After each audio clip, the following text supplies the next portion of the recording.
Hi there, and this is the third of our lectures for this first class.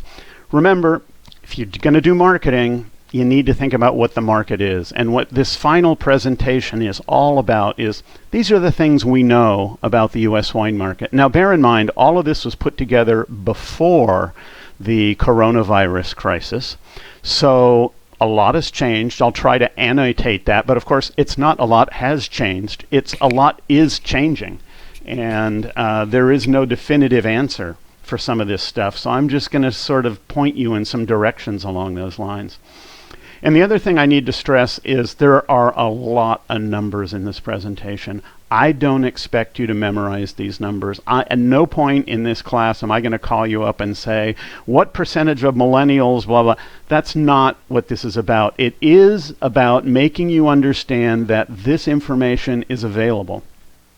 And when you work on your project and you decide you're going to aim at a certain demographic or a certain target market or the rest, I want you to understand there are ways to figure out who they are, what they're like, and why they do what they do. So that's what this is all about. Okay? So let's remember, marketing is primarily defining your company in terms of what the market wants. And in that case, you really need to know what the market is. If you're going to find a need in the market and then fill it, you need to know the market well enough to identify that need. So let's take a look at the U.S. market. First of all, what do in the and this is all about the USA. We will have some other conversations about other markets in the world, but right now this is all about the good old United States of America. Wine, frankly, is a real small percentage of what we actually consume. If you look at all this, that top line is soft drinks, followed by bottled water and coffee. Milk is right in there. Beer is pretty big. Beer is one of the top 5. Go all the way down at the bottom of this chart, that tiny little pinkish line, just one up from the bottom. That's wine. So in the overall scheme of things, wine is a really small part of the U.S. beverage market. And this is one of the reasons that we have to be very selective about our marketing. We can't just buy ads in the Super Bowl during the Super Bowl and expect people to buy our wine, because most of the people watching the Super Bowl drink that stuff higher up on the chart and don't drink wine. We'd be wasting our money. And how is that changing? Well, it's people are drinking more wine slowly. It's almost flat. The good news is that they're drinking more expensive wine and they're drinking less inexpensive wine. But wine has grown almost consistently now for 30 years. The challenge is that the new generation of beverage drinkers aren't necessarily sold on wine as their beverage of choice. Spirits continues to grow, and a lot of that has to do with millennials drinking cocktails. It's a very big element of that growth. And beer is down. Beer is going through the same kind of change that wine is going through. Less of the inexpensive stuff. Budweiser, Miller, and Coors are not selling that much beer, but the microbrews and the rest, as you well know, have exploded. So people are buying less beer, but they're buying more expensive and I would argue perhaps maybe more interesting beer. So this is the U.S. table wine consumption. You can see since 1981. So that's, well, since the 90s it's grown consistently, and it is up even since the 80s. So that's 40 years. 87 to 93 was a big drop, both in terms of the economy as well as wine consumption. And there was a huge element to play there in what is called the neo-prohibitionist movement, where Mothers Against Drunk Driving and other organizations, it strongly encouraged people to stop drinking alcoholic beverages. You can see it didn't work, but it dropped things for a bit. So there's the total U.S. wine consumption. You can see, since we're so comfortable with our Corona metrics, the curve is flattening at the top. That is a danger, and we in the wine industry don't really have a solution to the flattening of that curve, but it is certainly happening. And you can see here wine consumption is now flat. You can see compared to all beverages, wine was growing very healthily for a long time, but now you see wine is flattening out, spirits growing again, although spirits is even a smaller portion of the market than wine. If there's one thing I can say for sure, there is always change. And there will continue to be change. Beer, as you can see, continual downturn, but again, only in the cheap stuff. The expensive stuff is actually growing pretty quickly. So how big is wine? About $75 billion.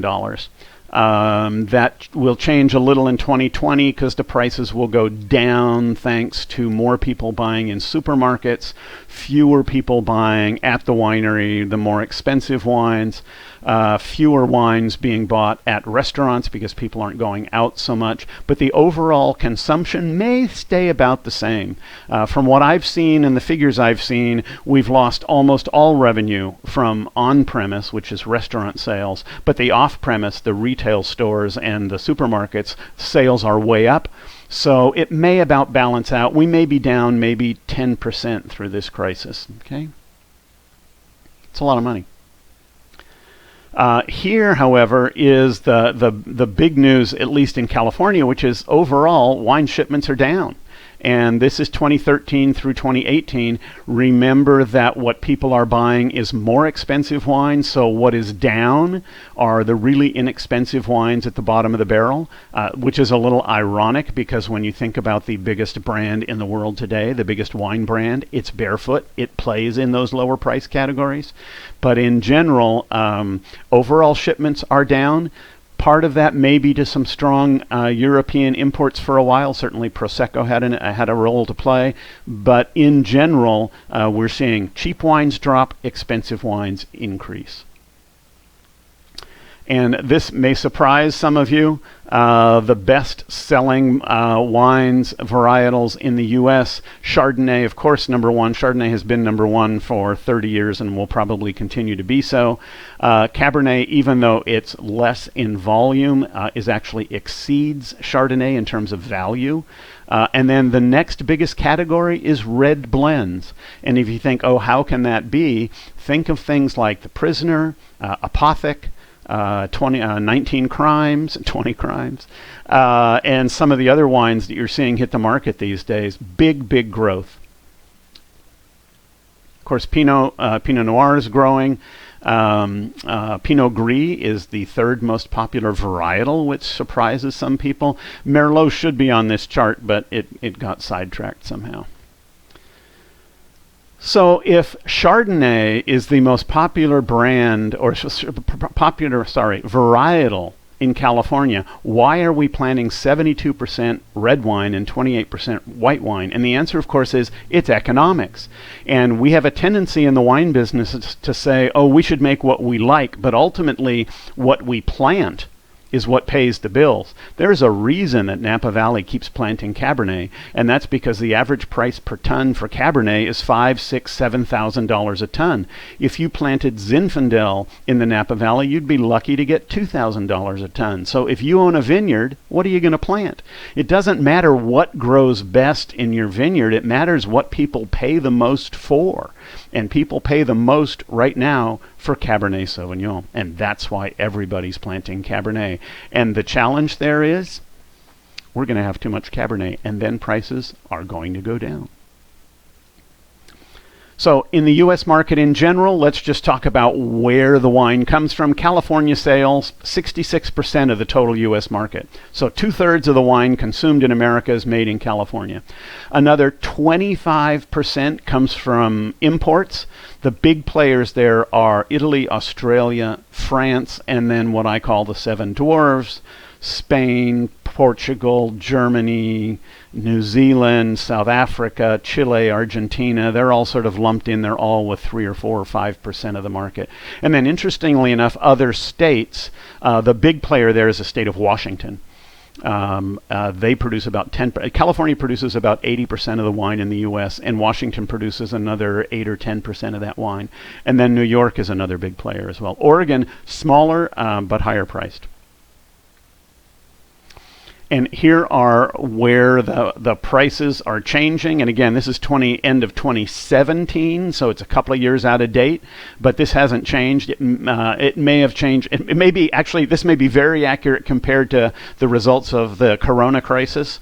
In the intervening years, the prices probably went up a little bit, and then they came back down a little bit.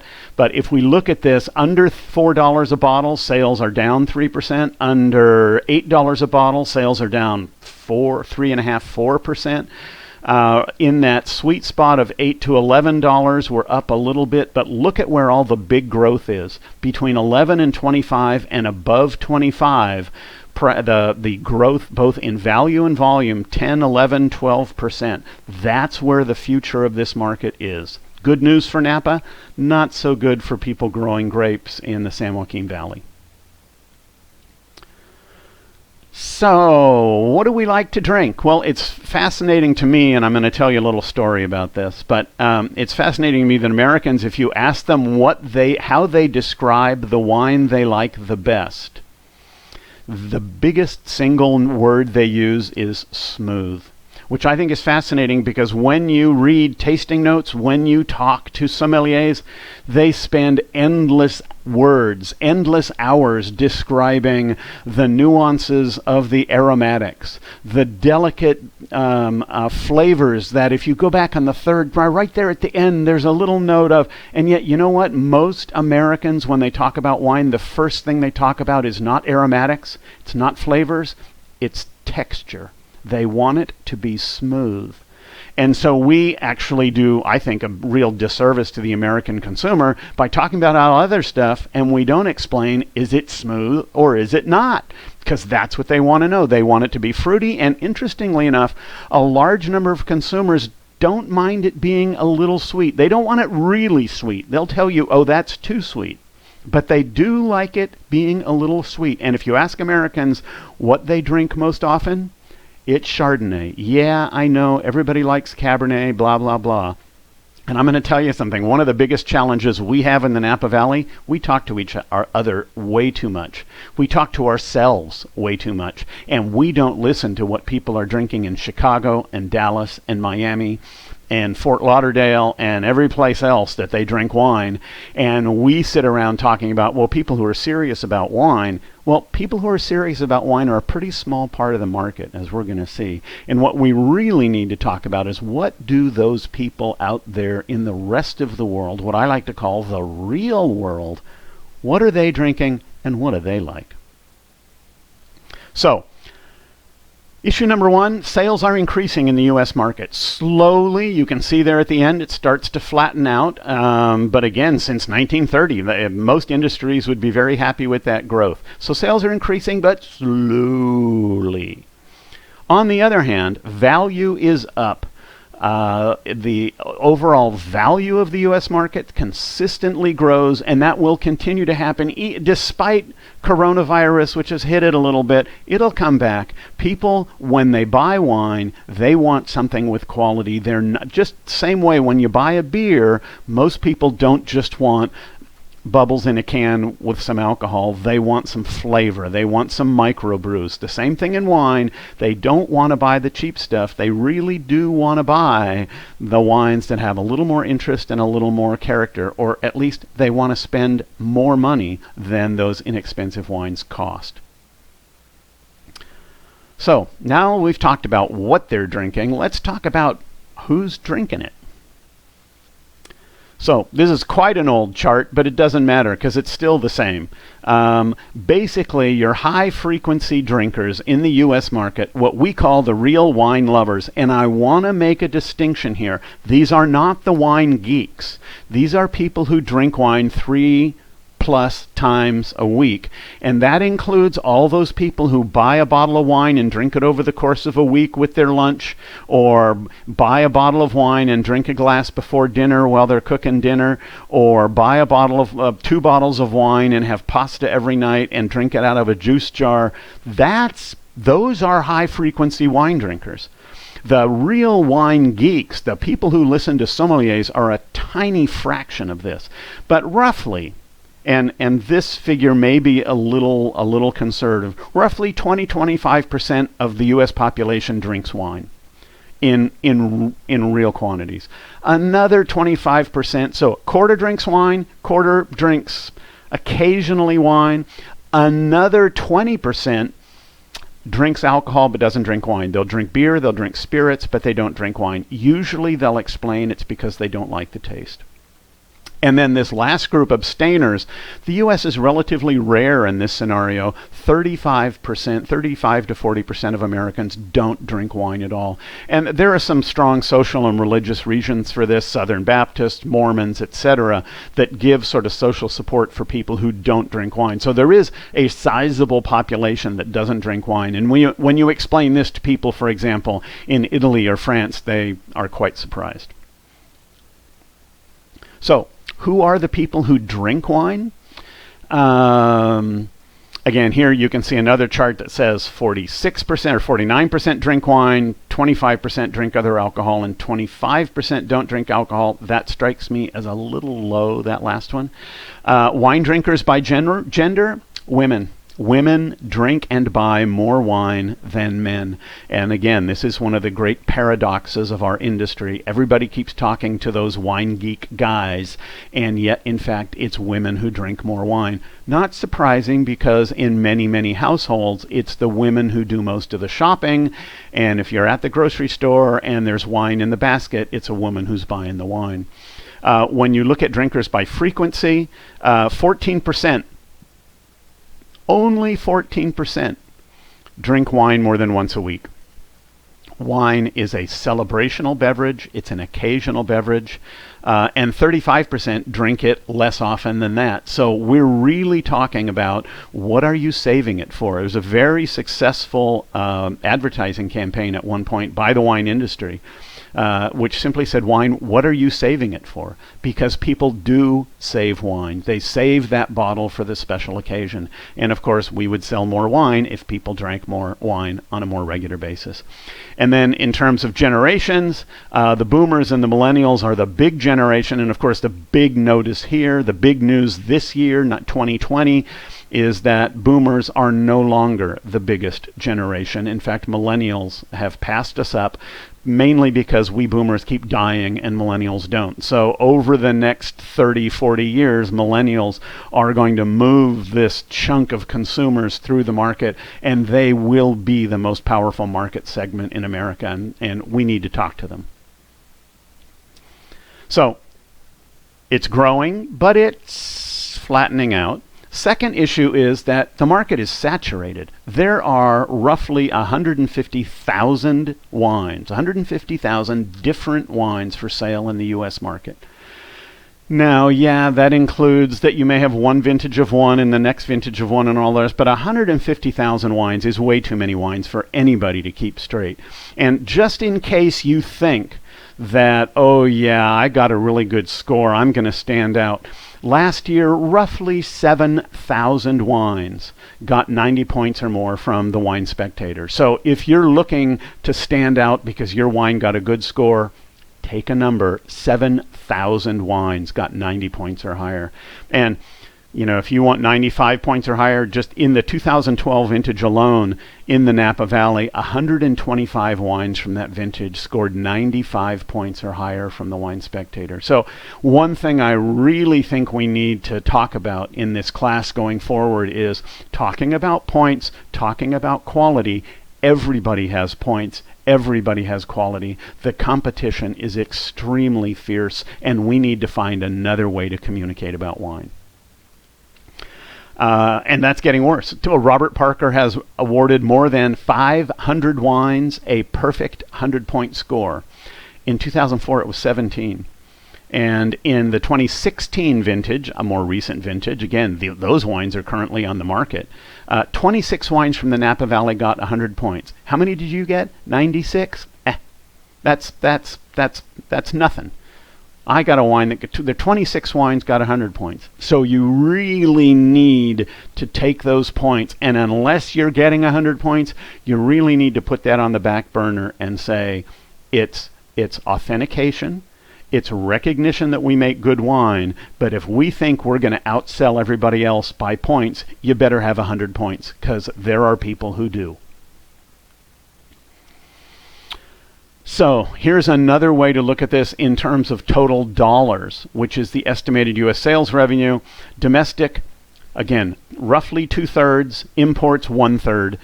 That's a nice, simple, basic. Now, you may remember that when it came to volume, U.S. was about 75% and imported was 25%. Here it's more 60 or 70-30, and the reason for that is, in general, it's just not cost effective to import really, really inexpensive wines.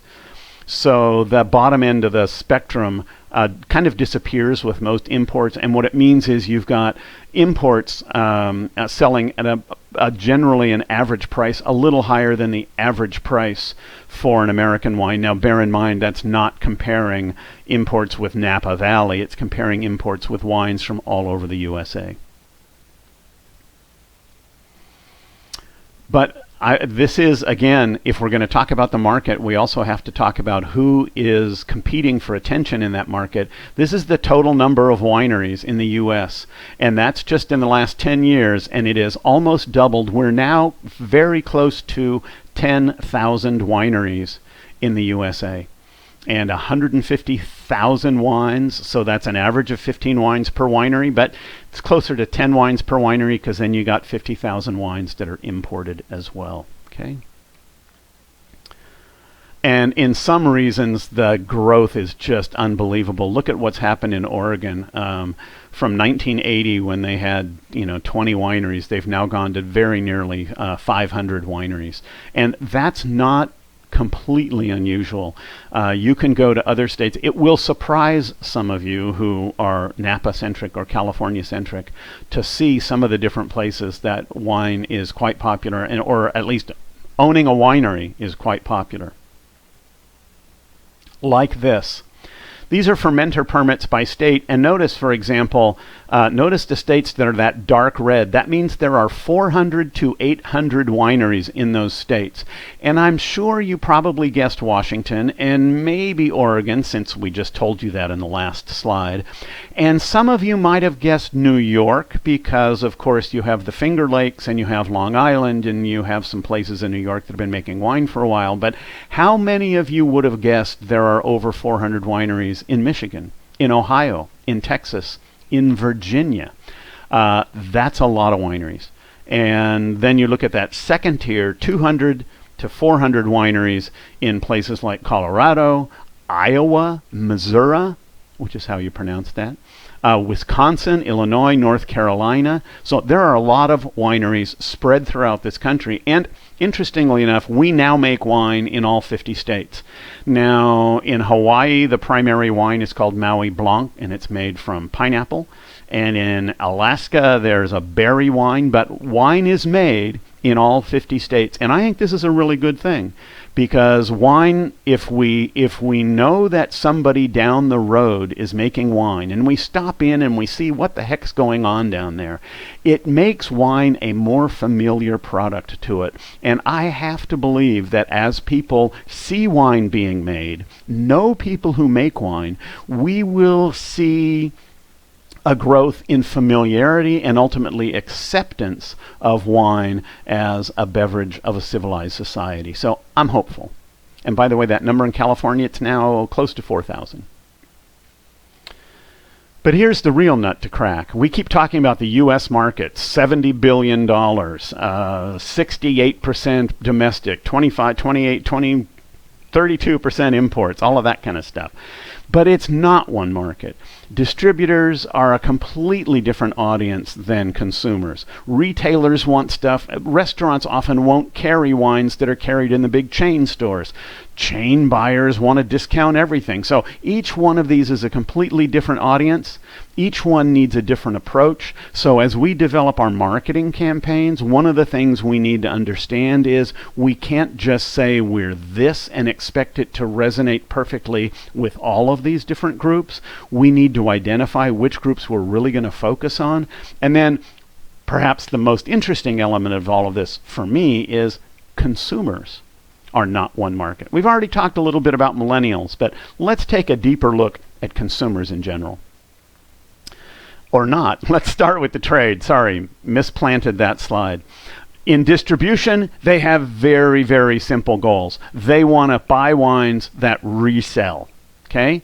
So, what kind of wine does a distributor want? A distributor wants a wine that sells itself. A distributor doesn't want a wine that he has to walk into an account and explain.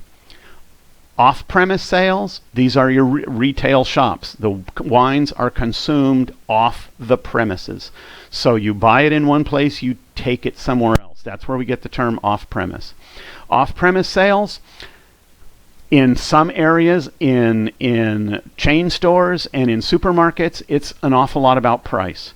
In the smaller mom and pop stores, it's often a hand sell. So if you've got a wine that needs a certain amount of care in order to sell it, then you may want to sell it not in the chains, not in supermarkets, but only in small shops. Different goals there. And then restaurants, some restaurants simply want wine that people want to drink. Some restaurants will absolutely highlight the fact that they have a special on white Zinfandel this week. Other restaurants will tell you, we don't carry white Zinfandel. That's not the kind of consumer we want. They're idiots when they say that. But anyway, you get the idea that on-premise, in a restaurant, a lot of those folks will say they will resist carrying wines that are featured in big supermarkets because it makes the restaurant look more expensive than it really is.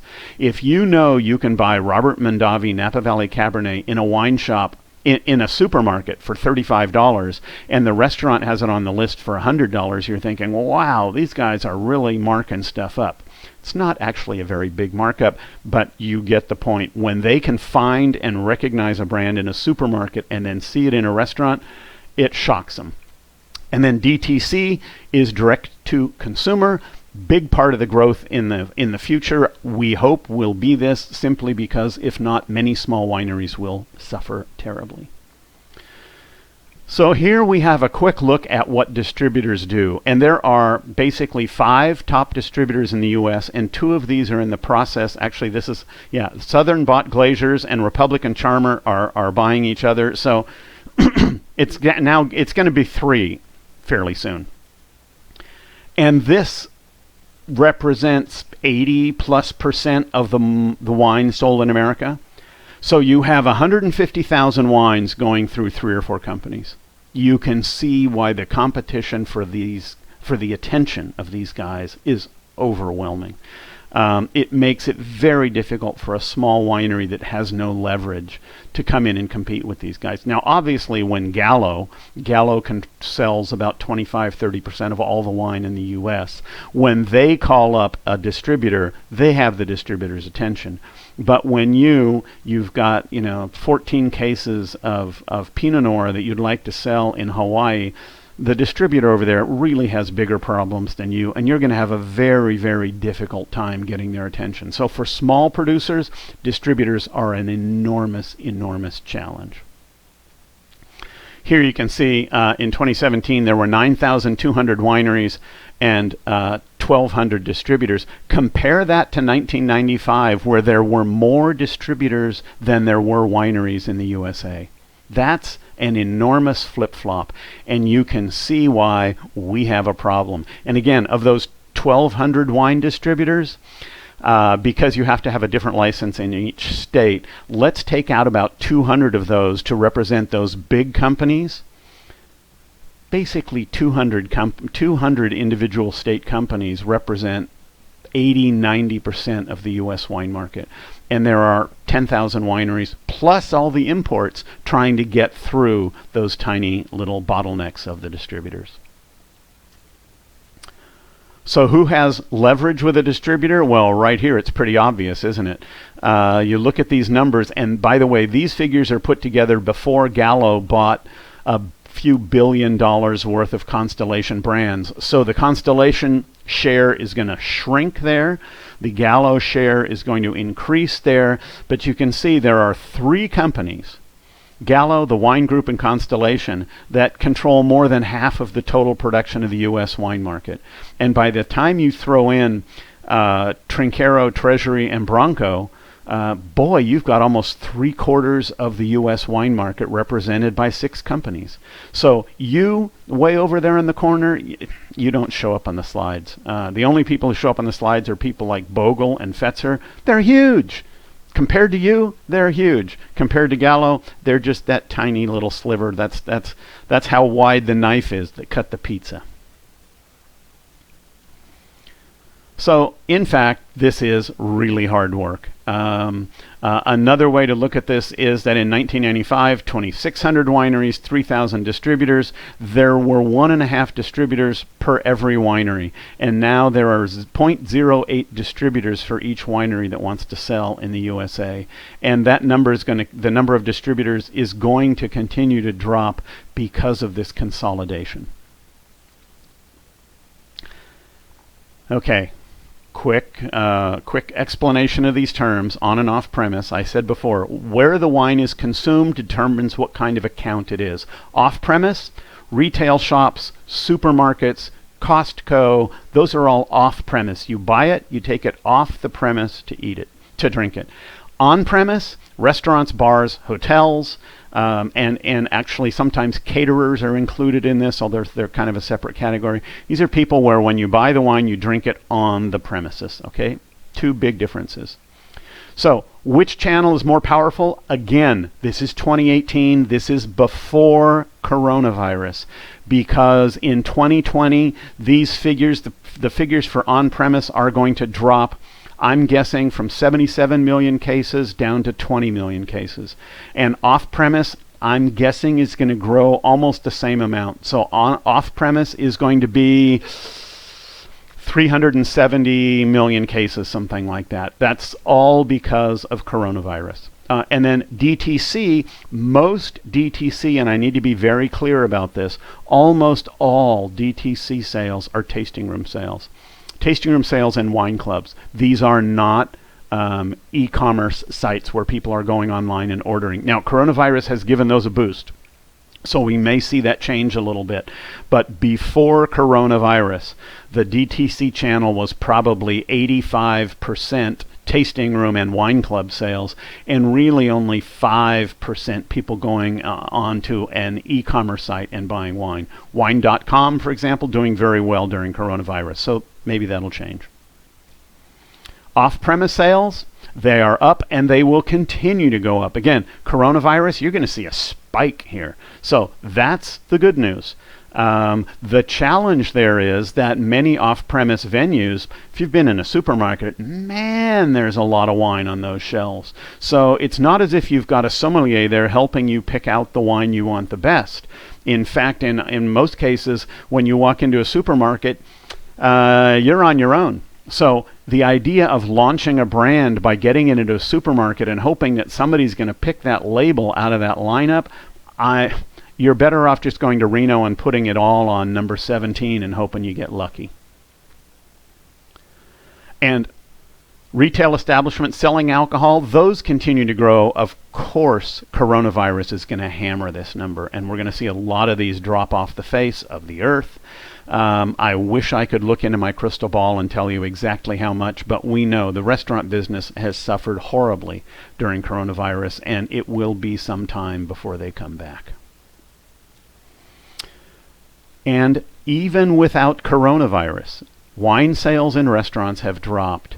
At the height of the dot-com boom, restaurant sales were fabulous. Everybody had more money than they knew what to do with, and everybody was taking great pride in going out and blowing a huge amount of money on restaurant wine. Not true anymore. And you can see this is not just because of coronavirus. This is a general trend. People are drinking less. And I'm going to give you a couple of reasons for that. I believe that millennials start in a restaurant probably having a cocktail, so they may only order 1 bottle of wine with dinner. And people my age going out to restaurants, they used to order a couple of bottles for 4 people. Now we're going to order a couple of glasses because we can't metabolize that alcohol as well as we used to. So in both cases, you've got, for different reasons, reduced consumption. Okay, so we've talked about what's happening. Now let's talk about where it's happening. And no, I'm not going to use this map. This map is a little out of date. Okay, this is from the OIV, which is the Organisation Internationale du Vin. But you can see that the largest single market in the world is the USA. And it used to be close. It's not close anymore. We've blown past France. And again, the reason is not because we're growing so fast. Remember, our growth curve has almost flattened out. It's that France, Italy, Germany, all of those countries are seeing precipitous declines in alcohol consumption. The primary reason is that young people in Europe are not drinking anywhere near as much wine as their parents did, and certainly not as much as their grandparents did. Part of that, because 50 years ago, wine in Europe would have been a much lower alcohol. People would drink wine at lunch and again wine at dinner. That just doesn't happen anymore. With a higher alcohol, you drink a bottle of wine at lunch and you sleep the afternoon away. But young people are also, interestingly enough, from my point of view, really interested in not drinking that boring old drink of their grandparents, wine. They want to drink modern, new, international drinks like, yes, I'm afraid it's true, Coca-Cola. And soda sales are exploding. France, Italy, Spain, wine consumption is way down. And China, although it is on the charts there as number 5 and growing, it has slowed down considerably, and I'm not quite sure where that will end up in the future, but in my estimation, it will continue to grow, but a lot of that growth will be with domestically produced wines, because they're actually producing a lot of wine in China.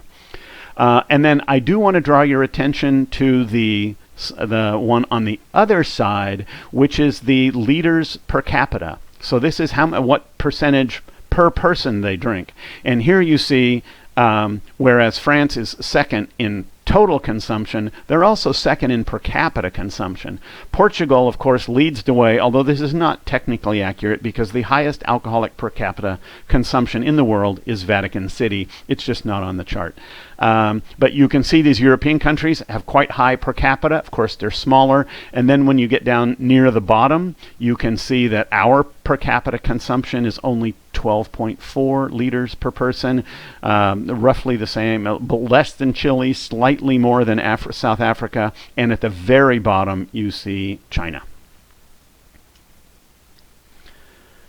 And this makes it very clear that in general, the states that vote Democratic drink wine, and the states that vote Republican drink beer. Of course, Florida is in play, and of course Texas is the odd one out. But that's in total wine. In per capita consumption, Texas isn't nearly as powerful. And again, another way to look at this map is something like 90% of all the wine in America is consumed within 50 miles of the coast, as long as we include the Great Lakes as the coast, which it's an international coastline, so it should be included. The center of the country doesn't drink wine. And don't be misled by states like Colorado, Arizona, Idaho, Nevada, which show pretty substantial consumption, primarily because there's a whole lot of tourism going on there. So, and here's another way to look at this. Which markets really matter? The top 10 states, 60% of the U.S. wine volume. And look at California. California total cases is more than the next 2 states combined. So if you put Florida and New York together, they get to 50 million cases, and we get to 56 million cases. So in California, we're 20% of the market, and we're drinking roughly double what the rest of the country drinks. California, hugely important in the market. Okay. And here, when we look at per capita, again, we see the same sort of flawed statistics a little bit, because on the far left you see the District of Columbia, which is a little like Vatican City. Of course they're drinking wine there. What else do they have to do? And then Nevada, which is very high, but let's be fair, these are not farmers in Nevada who are drinking wine. The per capita consumption in Nevada is high because of all the casinos, because of all the tourists who are coming to Nevada drinking and then going home again. When you talk about residents, California very high, and then we go to New Hampshire, Alaska, Washington, Rhode Island. Those are the per capita leaders.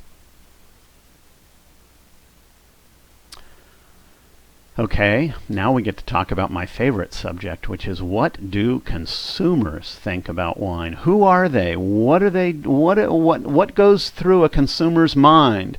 And a little test for you here. I don't know if you can do this, but look at those labels on the shelf and see if you can identify any brands in this out of focus photo. I can pick St. Supery there right above her right hand. It's a good test for your label to see if you can pick it out of a blurry photo like this. Now, this all comes from the Constellation Genome Project. Constellation Brands did a huge amount of research, and they've done some wonderful data analysis. And they've got these 6 categories.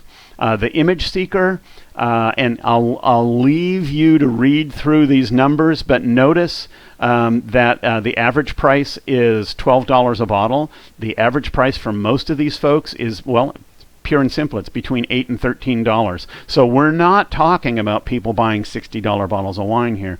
8 and 13 is the primary size of the market here. Image seeker is described as somebody who really buys for points, who talks about his wine cellar, etc., but he's doing it to appear sophisticated, part of a lifestyle that creates an image around him. The everyday loyal, a group that I think is vastly overlooked by the U.S. wine industry because they drink wine every day or every week. 44% of alcohol consumption, of their alcohol consumption, is wine. They are more likely to drink wine than anybody else in this group, and yet we don't talk to them. We talk to the image seeker a bit. We spend hours talking to the enthusiast, but we don't talk to these other people. 44% of the alcohol they drink is wine. They're 20% of our total market. We need to spend more time talking to them. Next down on the left is the enthusiast. These are the people who buy the magazines. These are the people who read the reviews. But again, only 10% of consumers fall into this category. And again, the average price is still only $13 a bottle. The engaged newcomer, the people who want to be somms when they grow up, millennials, interested, excited, but when they talk about how much alcohol they consume, wine is only 24% of what they drink. A lot of cocktails, a lot of micro beers, a lot of other things. Again, good price point. $13 is the highest price point in this group with the enthusiast. They're willing to spend money. We don't do a very good job of capturing them, seducing them, attracting them to the world of wine. We spend all of our time talking to their parents down there in the lower left. And then price driven, they just want a good deal. And this is very simple. They like wine, they love wine, they'll walk into a supermarket, and again, 38% of all their alcohol is wine, but when they buy it, they want a deal. And finally, I think another important part, 20% of consumers fall into this category of overwhelmed. Now, we have a tendency to laugh at people like this and say, oh, for God's sakes, it's just wine. I would just suggest go to Bern's Steakhouse in Tampa, where the wine list is some 400 pages long, and order a wine for me, and you will get a sense of how these people feel when they walk into a supermarket. It is overwhelming, and we don't do a very good job of helping them figure out their way around that. We throw a ton of stuff on the shelves, and we hope they can figure it out, and they can't. And again, a third of all the alcohol they drink is wine. Average price $9, so it's in the ballpark. 20% of all consumers, we don't talk to them. And yet, one of the biggest mistakes we make in the wine industry is we think that enthusiasts are the ones who buy all the expensive wine. Well, this is drinking a luxury brand, and I think that was defined as $35 or higher. But note that while enthusiasts, half of them said, yeah, we drank a bottle like that. But notice that every price category or every consumer category bought wine in that price sometime in the last 6 months. It may have been for a party. It may have been because they were entertaining someone important. But to just toss those people out and say, we don't care about the overwhelmed, we don't care about those other folks, is a mistake, because they do buy expensive wines on occasion, and what we need to do is give them more occasions. Next, we do need to talk about millennials. They're fearless. They buy wines called Fat Bastard and Bitch. I remember my late mother, if you'd ever walked into a party at her house, she invited you to dinner and you showed up and said, here, I brought you a wine. If it said Fat Bastard or Bitch on it, I don't think you would have got in the door. They're not afraid of screw caps. Screw caps are not considered the kiss of death the way they are for many in my boomer generation. We tend to look at screw caps as, oh, that means it's cheap wine, but younger consumers are more hip to the fact that it's perfectly good closure. And perhaps most importantly, whereas in my age group most people would serve wine as part of a dinner, millennials have a tendency to throw parties. So on one table, you've got dim sum, sushi, pizza, veggies and dip, all sorts of stuff on a table. And on another table, 8 bottles of wine. So they're not matching. The host or hostess isn't matching. They're allowing the guests to just pick and choose and decide what they want. Creates a whole different sense of wine appreciation, and it's not one that we have done a good job of explaining. In general, the wine industry explains why when you pick the Pinot Noir to go with the pizza, you've made a horrible mistake and aren't you an idiot? And unfortunately, that doesn't encourage people to try more wine. And here you can see what's happening in terms of millions. There we are, between 74 and 73, right there in 2019, 2020. The boomers are slowly dying off, and with coronavirus, maybe more quickly than that. Millennials will continue to be the largest generation for the next 30 years.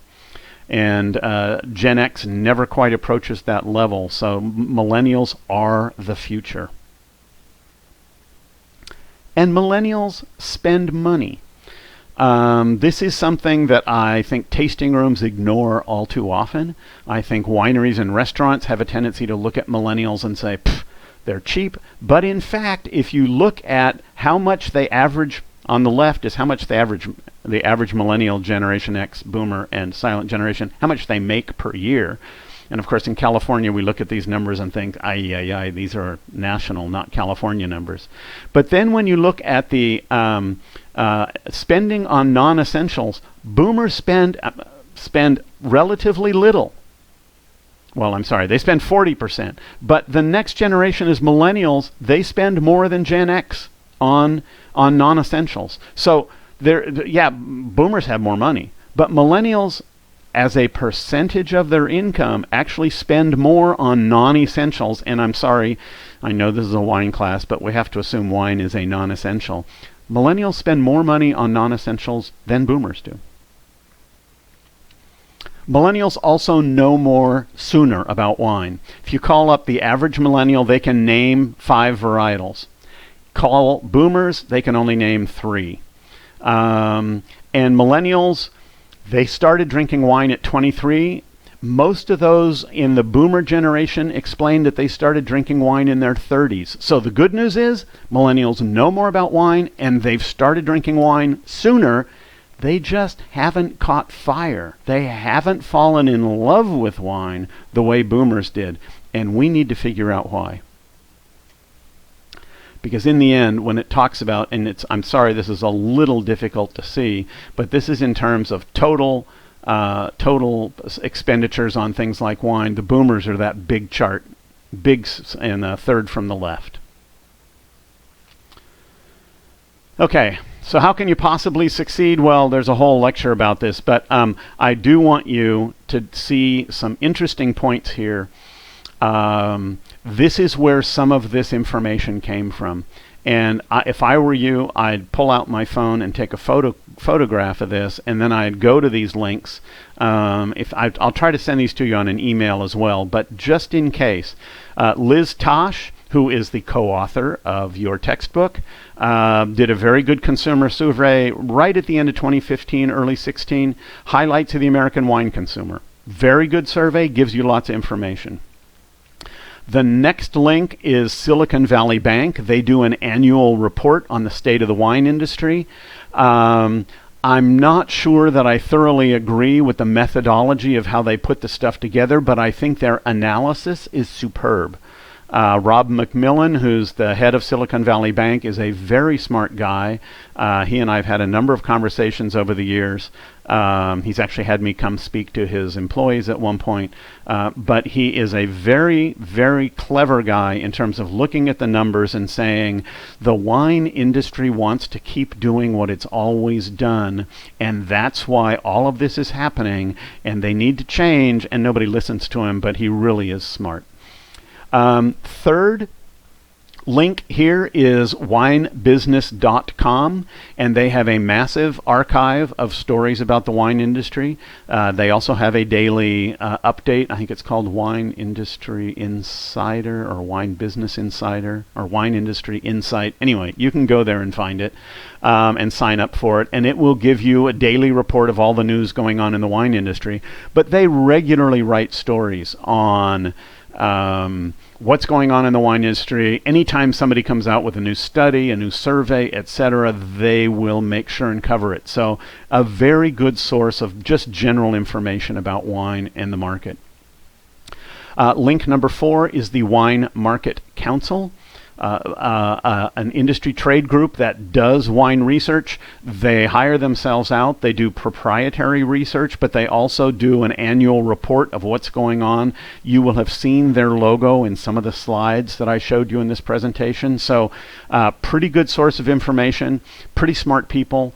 And again, most of that is available online. The summaries, the details, and the proprietary stuff is not, but the summaries, they generally do a big story about it. And of course, winebusiness.com will have a story about it as well. So a couple different sources to get that information. Next link is Nielsen. Danny Brager is the alcoholic beverage analyst for Nielsen. Nielsen does fabulous research. What they do is basically they analyze the data they get from barcode scanning in supermarkets. So on the one hand, there is a challenge to their data that it doesn't reflect what's going on in restaurants. It only or on premise. It only reflects what's going on in retail, and really only reflects retail in supermarkets. But it does indicate very clear trends in the market. Danny Brager is a very smart guy, very good. If you ever get a chance to sit in one of his presentations, very good presenter. We've been at a number of conferences together on opposite sides of the stage talking about all this stuff. Good guy, and very good information from Nielsen. And then if you work at a winery that subscribes to the Nielsen Information Service, you will get proprietary information through the winery that gives you more detail than the stuff they give out in their sort of national reports and their national conference presentations. So 2 reasons to look at Nielsen. And then Wines and Vines Analytics. Wines and Vines is a magazine owned by the Wine Business Group, Wine Business Monthly, and they also do a whole series of analysis as well. 2 other things you can look at. One of them is, and again, both of these will make reports that will get reported in winebusiness.com, will get reported in Wines and Vines Analytics, etc. But the Gomberg Fredrickson is a company that analyzes primarily California wine shipments, but they really, really get into the nitty-gritty. Gomberg Fredrickson, very good source of information, and when you see one of their names on a report, you can know that the data is extremely accurate. And then the other source of this information I pointed out to you because I showed it to you as part of the Constellation Genome Project. If you go to, and I think their website is cwine.com, that's Constellation Wine Company, but if you go to the Constellation website and then you type in genome, as a search word on that website, it will bring up a number of these surveys that they've done, a number of this market analysis, very smart people, very thorough analysis, and very good information for the kinds of things you need moving forward in this class. So, where do we go from here? You now know where you can get information. For the trade, you need to convince them you're serious about making good wine. Of course, nobody wants to carry crappy wine, but you need more than good wine, because the wine business is all about people, and you need to get people out into the market. You need to have winemakers who can effectively represent your brand. You need to build relationships, because people don't buy wine because of calcareous soils or pH or malolactic fermentation. They buy wine because they associate that wine with a place and a person that they respect and love. And that's what you need to do. You need to give them that person, that place, that reason to fall in love. You do need a good message. And the example I always use is the classic broken telephone. Unfortunately, it doesn't work very well in a lecture like this, but if we were in a classroom, I would walk to the first person on the left in the first row and whisper something in his or her ear and ask them to pass the message down through the class. By the time it gets to the far end, no one would recognize what that message was to begin with. That's exactly the process of communicating a message from winery to distributor sales force to the wine buyer to the sommelier to the restaurant staff to the consumer. The story is gone. The information is gone. So you need two things to be successful here. One of them is, instead of talking from the top and depending on that system to communicate everything down, you need to communicate at every level to every one of those people. Social media is enormously valuable here. Email, phone calls, Twitter, I don't care how you do it. But a sommelier, if you're counting on your distributor getting a message down to a sommelier at a restaurant, you will fail. If you can develop a relationship with that sommelier directly between the winery and you, much better chance for success. And the other thing that you absolutely need is, if you're going to communicate information, it needs to be memorable. And we've talked about what isn't memorable, and most wineries spend way too much time talking about stuff that is completely forgettable. I've been in the business almost 40 years now, and every year I hear somebody say, I wish we could make wine less intimidating. And the irony is, we have a group of consumers who are not intimidated. Millennials are not intimidated about wine. And what are we doing about it? We're telling them they need to go to school to learn more about it. Now, if you want to intimidate somebody, that's the perfect way to do it. So, in fact, we're doing everything wrong. Do not talk to consumers about denominaciones de origen or all of these crazy limited yields, malolactic fermentation. Winemakers care about this stuff. Consumers don't care about this stuff. Consumers want to know people, story. They don't want to know technical data. And yet we always talk technical data. They don't want chemistry lessons. As I say, the romance and charm of wine has nothing to do with pH or titratable acidity. Nobody's ever bought a wine because the TA is 0.65. They don't want geology lessons. Nobody has ever walked into a wine shop and said, "Do you have any wines from volcanic soils?" That's not the way we think about wine. And yet, what do we talk about? We actually give people little clods of dirt to hold in their hand, like that's going to mean something to them. It doesn't mean anything to them. It doesn't mean anything to me. What I want to know is, who's the person who's making the decisions on this wine, and what do they believe? And I don't know what the deal is with clones and rootstocks and all the rest. I know this is fascinating to people who take Molly's class, maybe even Paul's classes over in the enology side of things. But trust me, in the market, nobody cares about 1103 Paulson. This is just not something we want. Nobody's going to buy wine because of that. And yet, when you look at the back label of a bottle, it'll explain all this stuff. Yeah, and you know what? Everybody makes wine basically the same way. I always remember one of the greatest wines I've ever had. I was with a guy who was both an MW, a master of wine, and a master sommelier, and I tasted this wine and I said, "Wow, this is one of the greatest wines, California wines I've ever had." And he looked at me and he said, "California? This is one of the greatest wines I've ever had."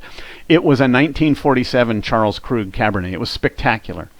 And at the time, Peter Mondavi was alive, and we asked him, "Do you remember how you made this wine?" He said, "Sure. We picked the grapes when they were ripe, we put them in a redwood tank for a while, and we bottled it." Well, there you go. That's how you make the greatest wine in the world. So why are we talking about all this stuff? We're talking about all this stuff because we don't know what else to talk about. Nobody has ever bought wine for any of these reasons. And wine is the most romantic beverage in the world, and if you think romance has to do with cold soaking and indigenous yeasts, you are a very strange person.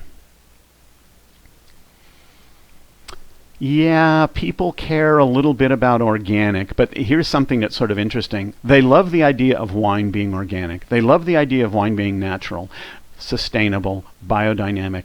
The truth is, consumers don't know the difference between natural, organic, sustainable, biodynamic. And most consumers think wine is pretty natural, organic, sustainable, and biodynamic, and it's all great. There is a danger here that if we talk too much about how our wine is very special and everybody else is actually putting poison in their wine, it's a little bit like standing in the swimming pool and saying, I'm not peeing over here, come swim next to me.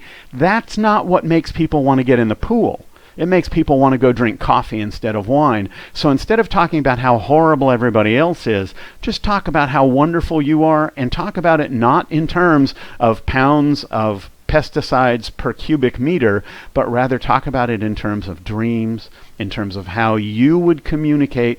You know, I had a client once who said, "We grow organically and we can show all the documentation." I said, "Don't show the documentation, it's boring."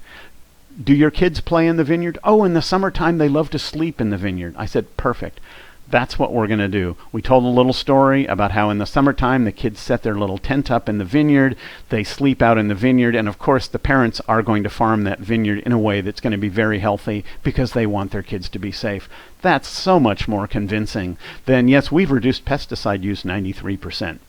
Not convincing. So what do consumers want?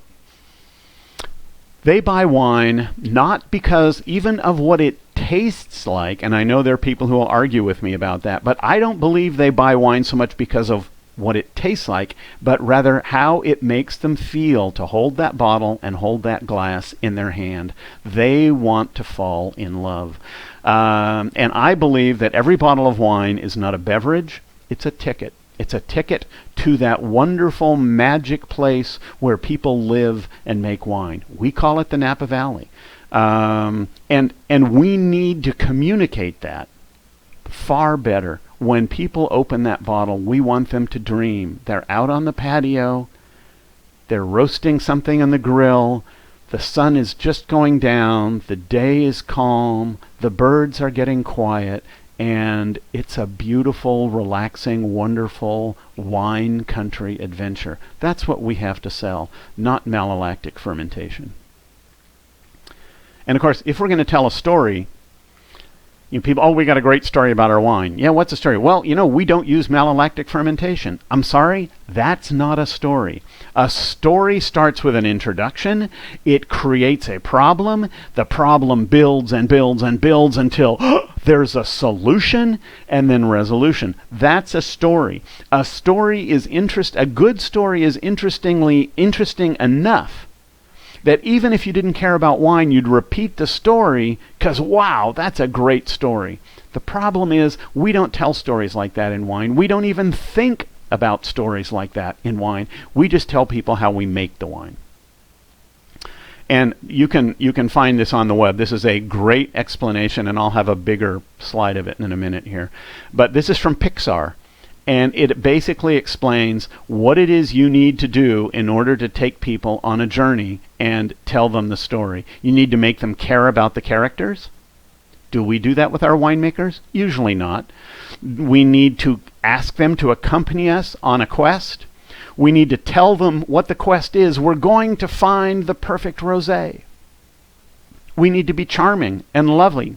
They need to like us as we're moving forward. And in the end, they need to be delighted with the experience. Most of us in the wine industry fall far short of that recipe. So, here are the 5 clues. Be real, make me care about you. Invite us on the quest. Explain the quest. Let me like you, create empathy with you, and delight me, charm me, fascinate me. Do we do that in the wine industry? Almost never. So here's the big challenge. You know, in America, we don't travel much, and even less now. And when we do travel, a lot of times it's on a cruise ship. We don't want to go off on our own. But a lot of Americans don't believe they need to travel. They don't need to go to Italy. There's a really nice Italian restaurant in their town. They don't need to go to France. They went to the movies once and saw A French Kiss. And they don't need to go to Argentina. They can buy a bottle of Argentine wine right there in the grocery store. They buy wines to take a journey to another place and another time. We need to make those places and those times come to life. So how can you be memorable? You need to understand the market. What do they know? They don't know very much about wine. Remember, boomers, 3 varietals, millennials, 5 varietals. They don't know much about wine, but they do want to fall in love. Tell them the story. Tell them about benefits, not features. Don't explain how the wine was made. Tell us why you make the wine. Create emotion around it. Again, my problem is most people in the wine industry think their job is to intellectually convince us the wine is good. Well, it got 93 points. So what? Tell me why I should fall in love with the wine, and that is a way that you'll make an impact on the market. Consumers believe there is a vast secret society that knows about wine. And the single biggest service you can make to your consumers is to give them the opportunity to peek behind the curtain, to become part of, not just a customer, but become part of the family. Build relationships. You don't want consumers, you want people who are so fanatically in love with your wine that they go out into the rest of the world and tell the story. Feel this bottle. This bottle's great. That's the kind of consumers you want. And in order to get those consumers, you need to make them feel part of who you are. Not just a target, not just an object, but rather part of your family, of your company, of your brand, of your future. So if you want to be memorable, don't tell us how you make your wine. Tell us why you make your wine. Don't tell us that you are passionate. I can't tell you the number of times that I've sat through a presentation by a winemaker who says, well, you know, I'm really passionate about making wine. And I think, man, you know what? I'm not getting that right now. What you do love, tell us about that. A friend of mine is Jose Penin, who's kind of the Robert Parker, the most important wine critic in Spain. And like Parker, he's now sold his business, but he still speaks. And in fact, I work as a translator for him when he comes to the States sometimes. And he always has this great line. He says, you know, winemakers always want to show me their tanks and their barrels. He says, what they don't understand is everybody's tanks and barrels are exactly the same. He says, I always learn so much more when I meet the winemaker's dog. That tells me what kind of person this winemaker is. That gives me insight into the character of this person. And I thought, you know what? If it works for Jose Penin, it probably works for most consumers too. We want to know what kind of people you are. Not what kind of wine you make, what kind of people you are. Don't tell us you're passionate. Tell us what gets you passionate. And if you get excited while you're talking, we'll see that. So, anybody know who she is? She owns a winery, by the way. It's a pretty fun little story because she's actually quite famous, but nobody recognizes her. Yes, she's a swimmer from Cal. But if she were a wine, what we would say about this woman is the following slide. Yep, that's her chemical makeup, because that's what everybody wants to know, right? Well, no, it's not what everybody wants to know. What everybody wants to know is what makes her laugh. Is she a swimmer? She's actually Natalie Coughlin, who is up until a few years ago, she had won more swimming medals at the Olympics than any person in history. She loves wine, and in her free time, she likes to teach underserved youth how to swim because she thinks nobody should be afraid of the water. That's what we want to know about her. We don't want to know this. And so when we talk about wine, stop talking about the technical stuff. Stop explaining how you make the wine and talk about your dreams. Talk about what makes you excited. The goal of wine marketing ultimately is you can take these to the bank. It's to create a human connection between the brand and the consumer. A human connection, not an intellectual connection, but an emotional connection. You can't do this with facts and figures. It has to be done with stories and pictures. The goal is not to impress people. The goal is to seduce them. I know a lot of men find this difficult to understand, so if you're a guy and you're watching this lecture, please ask a woman in your life to explain to you the difference between impressing and seducing someone. One of my favorite cartoons of all time is a New Yorker cartoon where there's an attractive couple at the table and the guy is saying, "But enough of me talking about me. What do you think of me?" That's kind of the way that we are in the wine business.